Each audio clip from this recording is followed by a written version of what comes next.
नूतन वर्ष साजरं न करता जिल्हाधिकारी कार्यालयात व्यथा सांगण्यासाठी दिव्यांग बांधवांनी जिल्हाधिकारी कार्यालय परिसरात आंदोलन केलं। गेल्या 2 वर्षांपासून यवतमाळ जिल्हाधिकारी दिव्यांगांच्या समस्यांकडे दुर्लक्ष करत असल्याचा आरोप यावेळी करण्यात आला। नवीन वर्षाच्या पहिल्या दिवशी यवतमाळ शहरातील दिव्यांग बांधव जिल्हाधिकारी कार्यालयात धडकले आणि दिव्यांग बांधवांना येणाऱ्या विविध समस्यांचा पाढा वाचला। गेल्या 2 वर्षापासून यवतमाळ जिल्ह्याचे जिल्हाधिकारी विकास मीणा हे दिव्यांग बांधवांच्या समस्या निकाली काढत नसल्याचा आरोप यावेळी दिव्यांग बांधवांनी केला।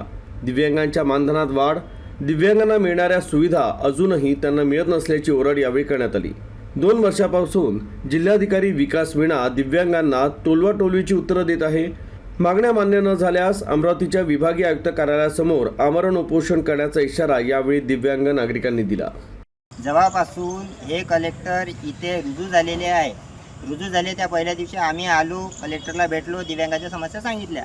तरी पण आता तेव्हापासून तर आतापर्यंत कमसे कम 2 वर्ष होत येत आहे, तरी पण या कलेक्टरनं अद्यापही दिव्यांगाच्या एकही समस्या सोडलेल्या नाही आहे। आमचे 2 महिने झाले, अद्यापही दिव्यांगाच्या खात्यामध्ये पैसे देखील जमा नाही झालेले आहे। कलेक्टरला वारंवार आम्ही निवेदन देत आलो आणि त्यांना सांगत आलो की आमच्या प्रश्नाकडे लक्ष द्या, परंतु हे कलेक्टर आमचे काहीच प्रश्नाले ते निकाल लावत नाही आहे। म्हणून आज कलेक्टरच्या मार्फत त्यांना सांगण्यात येत आहे की जर तुम्ही आमचे प्रश्न सोडवत नसेल तर आम्ही अमरावती आयुक्ताजवळ आमरण उपोषणासाठी बसणार आहोत।